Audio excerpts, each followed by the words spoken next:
اس کہانی کی راویہ ایک خاتون مبلغہ ہے جو کہ قصیم شہر میں غسل میت ڈپارٹمنٹ کی بھی رکن ہے۔ وہ کہتی ہیں کسی مدرسے کی مڈل لیول کی ایک طالبہ کا انتقال ہو گیا۔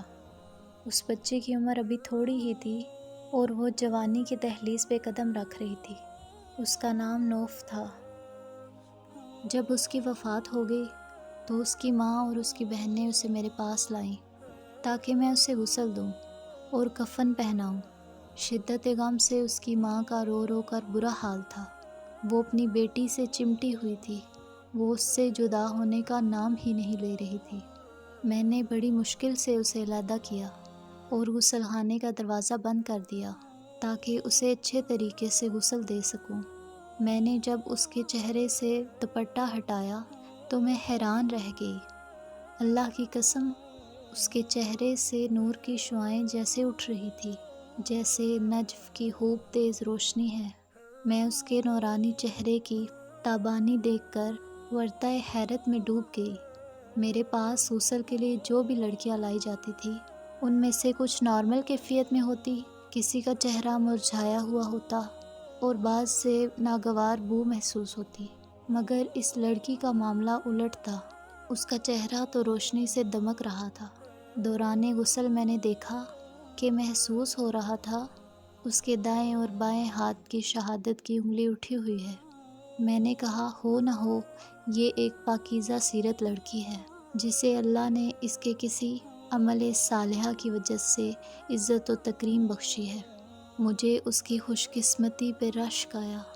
میں نے اس کی ماں اور بہنوں کو خوشی کی آواز میں ڈوبی قدرے بلند آواز میں بلایا اور دروازہ کھول دیا۔ اس کی ماں اور بہنیں دوڑ کر غسل خانے میں آئیں۔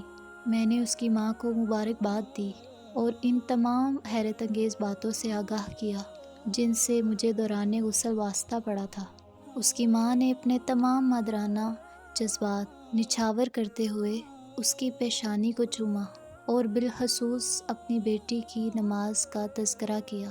2 دن بعد اس کی ماں نے مجھے بلایا۔ اس نے میرا شکریہ ادا کیا اور کہا میں آپ کو اپنی بیٹی نوف کے کپڑے اور اس کی پرسنل چیزیں بھجواؤں گی کیونکہ آپ غریبوں اور مسکینوں کے گھروں کو بھی جانتی ہیں، اس لیے آپ انہیں تقسیم کر دیجیے گا۔ میں نے کہا مجھے کوئی اعتراض نہیں، آپ بھجوا دیجیے گا، میں انہیں تقسیم کر دوں گی۔ جب اس کی اشیاء میرے پاس پہنچی تو وہ 4 کارٹنز میں پیک تھی۔ میں نے پہلا کارٹن کھولا تو اس میں اس کے نقاب اور عبایا تھے۔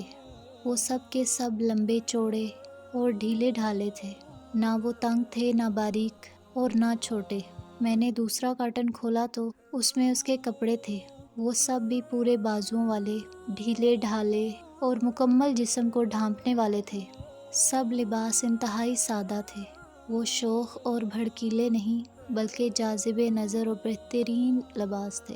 ان کا فیبرک باریک نہیں تھا جس سے جسم نظر آئے۔ میں جوں جوں کارٹن کھول رہی تھی میری حیرت میں اضافہ ہو رہا تھا۔ ایک کارٹن میں اس کے اسکول کا سامان اور قلم تھے۔ میں نے ڈبہ کھولا تو اس میں سے ایک مسواک بھی نکلی۔ میں جان گئی کہ اپنی زندگی میں یہ نبی کریم محمد صلی اللہ علیہ وآلہ وسلم کی سنت کو اپنانے والی رہی ہے۔ اس کے سامان میں ایک ڈائری بھی تھی جس کے اکثر اوراق خالی تھے۔ راویہ کہتی ہیں کارٹن بند کرنے کے بعد میرے دل اور پھر میرے ایمان کی کیفیت میں اچانک ایک تغیر برپا ہوا اور میں نے زندگی کے اختتام پر نیکی اور دنیا داری میں کسی ایک انجام اور راستے کو اپنانے کا عزم اور جذبہ محسوس کیا۔ میں جلدی سے اپنے کپڑوں والی الماری کی طرف گئی۔ میں نے اسے کھولا اور وہ تمام کپڑے باہر نکال پھینکے جو تنگ تھے یا باریک تھے یا چھوٹے بازوؤں والے تھے۔ میں نے اسی لمحے اپنے آپ سے وعدہ کیا کہ میں آج کے بعد حیا و حجاب قائم رکھنے والے کپڑے پہنوں گی جیسے نوف پہنا کرتی تھی۔ میں نے اس کی ڈائری کو اپنے پاس رکھ لیا کہ میں اس میں اپنے لیکچرز لکھا کروں گی جو مرحومہ نوف کے لیے صدقہ جاریہ بن جائیں گے۔ وہ مبلغہ کہتی ہیں کہ میں نے نوف کی ماں کو فون کیا اور اس سے ماڈرن ازم کے دور میں بھی اپنی بیٹی کو مکمل اسلامی لباس پہنانے پر مبارکباد دی۔ اس کی ماں نے کہا اس کے اندر ایک اور بھی ممتاز خوبی تھی، اس کا دل ہر وقت نماز سے لگا رہتا تھا۔ جوں ہی مؤذن اذان دیتا وہ تمام کام کاج چھوڑ کر فوراً اپنے رب کے آگے جھک جاتی۔